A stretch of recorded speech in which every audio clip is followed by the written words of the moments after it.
अस्सलाम वालेकुम दोस्तों, मैं हूं तनवीर अब्बास और आप देख रहे हैं मेरा यूट्यूब चैनल WSL कंसल्टेंट। दोस्तों, ऑस्ट्रिया में जो है स्टडी के टॉपिक पर हम ऑलरेडी भी बात कर चुके हैं, पहले भी मैं कुछ वीडियोस बना चुका हूं, आपने वो देखी होंगी। आज मैं आपको बताऊंगा कि 2021 के सेशन में क्या जो है ना तरीका है, किस तरह से अप्लाई करना है, क्या प्रोसेस है और किस प्रोग्राम में आप अप्लाई करें तो आपके चांसेस ज़्यादा हैं, क्या क्या उसकी रिक्वायरमेंट्स हैं।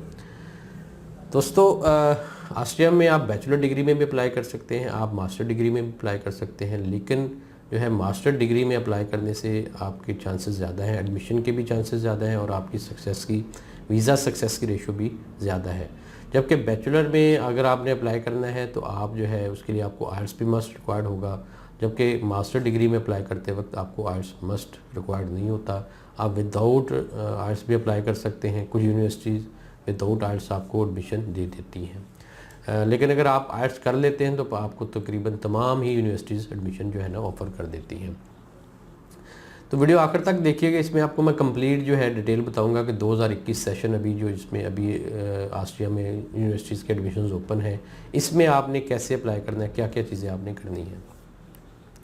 तो सबसे पहले जो मैं आपको बताता हूँ कि ऑस्ट्रिया क्यों ज़रूरी है, कि वजह क्या है कि ऑस्ट्रिया में बेनिफिट्स ऐसे क्या हैं जो कि बाकी यूरोपियन कंट्रीज़ में आपको नहीं मिलेंगे। दोस्तों, सबसे जो इम्पोर्टेंट और पहला बेनिफिट है कि ऑस्ट्रिया में एजुकेशन आलमोस्ट फ्री है, मतलब 100% अगर नहीं कहते तो फिर भी इतनी थोड़ी अमाउंट है कि वो आपको फ्री जैसी ही लगेगी। कम से कम जो फ़ीस है वो 400 यूरो है और मैक्सिमम फ़ीस जो है वो 780 यूरो है।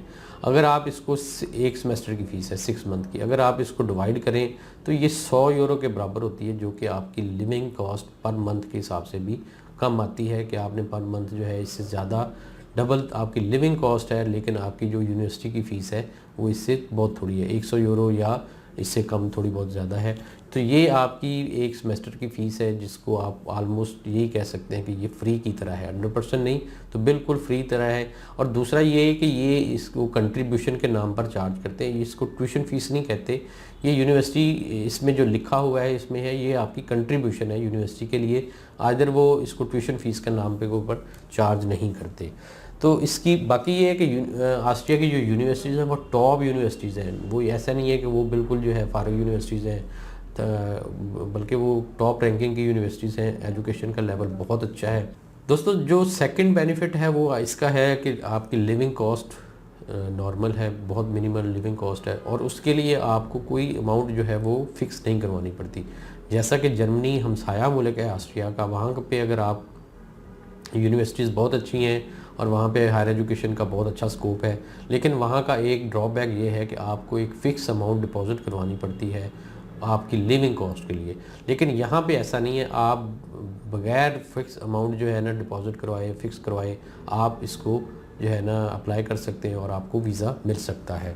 दोस्तों, जो थर्ड बेनिफिट है कि आपको आइल्स रिक्वायर्ड नहीं होता। अगर आप आइल्स कर लेते हैं तो बहुत अच्छी बात है, लेकिन अगर आप आइल्स नहीं करते तो फिर भी बहुत सारी यूनिवर्सिटीज़ हैं जिनमें मास्टर डिग्री के लिए आपको अप्लाई करते वक्त आइल्स रिक्वायर्ड नहीं होता, जबकि बैचलर के लिए आइल्स रिक्वायर्ड होता है। दोस्तों, इसमें जो चौथा और इम्पोर्टेंट बेनिफिट ये है कि आपकी लिविंग कॉस्ट बड़ी ही नॉमिनल है, 500 यूरो पर मंथ तक होती है, जिसमें आपकी लिविंग, जिसमें आपका फूड, सारी चीज़ें जो है ना मैनेज हो जाती हैं। अगर आपके पास ये पैसे नहीं भी हैं तो फिर भी आप जो है ना पार्ट टाइम काम करके, रेस्टोरेंट में काम करके, कोई अखबार वगैरह जो है ना वो फेंक कर आप ये लिविंग कॉस्ट इसको मीट कर सकते हैं, ये इतना मुश्किल नहीं है। अब आते हैं कि अगर आपने ऑस्ट्रिया अप्लाई करने का इरादा बना लिया, आपने ज़हन बना लिया, तो आपने कैसे अप्लाई करना है, क्या क्या जो है ना आपको स्टेप लेने पड़ेंगे। सबसे पहले आपने क्या करना है कि गूगल से जाएं या कुछ और यूनिवर्सिटीज़ हैं जिनका रेफरेंस आपको पता है, आपके जानने वाले अगर वहाँ पर पढ़ रहे हैं तो उसके अंदर जाकर आप जो है अपना वहाँ पे देखें कि आपने यूनिवर्सिटीज़ में कैसे अप्लाई करना है। मोस्टली जो यूनिवर्सिटीज़ हैं वो ऑनलाइन में एप्लीकेशन सिस्टम है, लेकिन कुछ यूनिवर्सिटीज़ में आपको जो है उनका फॉर्म डाउनलोड करके वहाँ पर उसको फिल करके साथ में डॉक्यूमेंट्स लगाकर जो है ना एप्लीकेशन सेंड करनी पड़ती है, कुरियर करनी पड़ती है, देन वो आपको जो है एडमिशन ऑफ़र करते हैं। तो दोस्तों, अगर इसके यूनिवर्सिटीज़ आपको नहीं पता चल रही तो इसके लिए आप हमसे भी रब्ता करें, तो हम भी आपको यूनिवर्सिटीज़ के बारे में बता सकते हैं, आपको गाइड कर सकते हैं, आपको डॉक्यूमेंटेशन का पूरा बता सकते हैं, कोर्सेज़ की लिस्ट बता सकते हैं कि कौन कौन से कोर्सेज़ अवेलेबल हैं जो आपको मोस्ट सूट करते हैं, जिसमें आपका एडमिशन के चांसेस बहुत ज़्यादा होंगे। लेकिन अगर आप खुद से अप्लाई करना चाहते हैं तो तो यूनिवर्सिटीज़ को फाइंड कर लें, कोर्सेज़ को फाइंड कर लें और उनकी इंटेक्स को देख लें। इसके अलावा क्या क्या डॉक्यूमेंट्स की रिक्वायरमेंट है, आपने कैसे अप्लाई करना है, आपने कोरियर करना है या ऑनलाइन फॉर्म फिल करना है, ये आप वहाँ पर जाके यूनिवर्सिटीज़ के साइट पर देख सकते हैं। इनका कोई सेंट्रलाइज्ड पोर्टल नहीं है, इसलिए आपको इंडिविजुअल हर यूनिवर्सिटी को देखना पड़ेगा और उनमें जाकर अप्लाई करना पड़ेगा। अच्छा, यहाँ पे मैं एक आपको इम्पोर्टेंट बात बताना चाहता हूँ कि मोस्टली लोग नहीं बताते। आप अगर इनके ब्लॉग्स देखेंगे, यूनिवर्सिटी साइट्स देखेंगे, तो उसमें यही होता है कि सबसे पहले आप जी डॉक्यूमेंट्स को टेस्ट करवाएं, उनको लीगलाइज करवाएं, फिर आप जो है अप्लाई करें। लेकिन ये जो है तरीका, इसमें आपका नुकसान होने का ख़तरा होता है, क्योंकि अगर आप लीगलाइज प्रोसेस करते हैं, कंप्लीट पहले करते हैं, तो आपका ठीक ठाक खर्चा हो जाता है। लीगलाइजेशन फ्री नहीं है, लीगलाइजेशन के ऊपर कॉस्ट आती है। यूनिवर्सिटी अपॉइंटमेंट आपको एम्बेसी से लेनी पड़ती है, उसके बाद वहाँ जाना पड़ेगा, वहाँ पे डॉक्यूमेंट सबमिट करवाने पड़ेंगे और पर डॉक्यूमेंट वो आपसे चार्जेस लेंगे।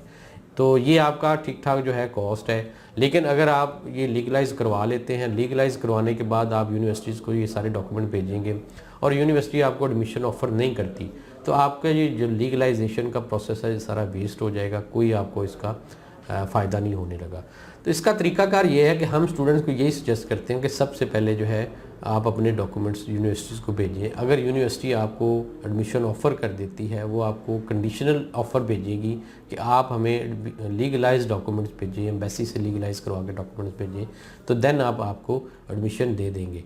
तो फिर ये हम यही कहते हैं कि आप पहले जो है यूनिवर्सिटी को डॉक्यूमेंट्स भेजिए। अगर वो आपको कंडीशनल ऑफ़र करती है तो फिर आप लीगलाइजेशन प्रोसेस की तरफ जाएं और देन आप लीगलाइज करवा के जब जैसे ही यूनिवर्सिटी को एडमिशन भेजेंगे, डॉक्यूमेंट्स भेजेंगे सॉरी, तो वो आपको फ़ौरन जो है ना एडमिशन दे देंगे। इस तरह से आपका कोई लॉस नहीं होगा। अगर आप पहले लीगलाइज करवाते हैं और आपको ऑफ़र नहीं आती तो आपका लॉस है, लेकिन अगर आप बाद में लीगलाइज करवाते हैं तो आपको कोई लॉस नहीं होगा। तो इस चीज़ को आपने ज़हन में रखना है अप्लाई करने वक्त। ये आप तीन चीज़ ज़हन में रखनी है कि आपने लीगलाइज इसको पहले आपने यूनिवर्सिटीज़ को डॉक्यूमेंट भेजने, आपने वो भी ओरिजिनल डॉक्यूमेंट्स नहीं भेजने, उनकी फ़ोटो कापी करवाएँ, उनकी कलर्ड फ़ोटो कापी करवाएँ और जो है वो साथ अटैच कर दें, अपना पासपोर्ट बाकी चीज़ें सारी अटैच कर दें। तो आपको जो है यूनिवर्सिटी को ईमेल कर दें या यूनिवर्सिटी को थ्रू अगर कोरियर जाना है तो वो कोरियर कर दें, आपका एडमिशन का प्रोसेस स्टार्ट हो जाएगा। जब आपका एडमिशन का प्रोसेस स्टार्ट हो जाएगा, लीगलाइजेशन इसके बाद होगी, उसके बाद आपका वीज़ा का प्रोसेस है, उसके लिए आपको फर्दर अपॉइंटमेंट लेनी पड़ती है, बाद में जो है उसका वीज़ा का प्रोसेस करना पड़ता है। अगर आपको इसके लिए हमसे कोई मदद चाहिए, कोई हमसे हेल्प चाहिए, तो आप उसके लिए हमें कॉल कर सकते हैं। हम आपको जो है उसके लिए पूरी तरह से गाइड करेंगे कि आपके कोर्सेज़ कौन से हैं, कैसे आपने डॉक्यूमेंट्स को कैसे अप्लाई करना है, कब अप्लाई करना है और क्या क्या चीज़ें हैं, कौन से इंटेक्स किस यूनिवर्सिटी में ओपन है, ये सारी इन्फॉर्मेशन हम आपको दे सकते हैं। दोस्तों, ऑस्ट्रिया जो है वो मास्टर डिग्री प्रोग्राम के लिए बेस्ट ऑप्शन है। जो स्टूडेंट जो कम बजट रखते हैं और वो जाकर पढ़ना चाहते हैं तो उनके लिए ऑस्ट्रिया एक बेस्ट ऑप्शन है। वो जाएं, इसमें एडमिशन लें, ट्राई करें, इंशाल्लाह उसको एडमिशन भी मिलेगा और वीज़ा भी मिलेगा। बहुत सारे पाकिस्तानी स्टूडेंट ऑलरेडी ऑस्ट्रिया में पढ़ रहे हैं, मुख्तलिफ यूनिवर्सिटीज़ में पढ़ रहे हैं। उम्मीद करता हूँ आपको वीडियो पसंद आई होगी। अगर आपको वीडियो पसंद आई है इसको लाइक और शेयर कर दें। मज़ीद वीडियोज़ के लिए आप हमारा चैनल सब्सक्राइब कर सकते हैं। इसके साथ ही इजाज़त चाहता हूँ। अल्लाह हाफ़िज़।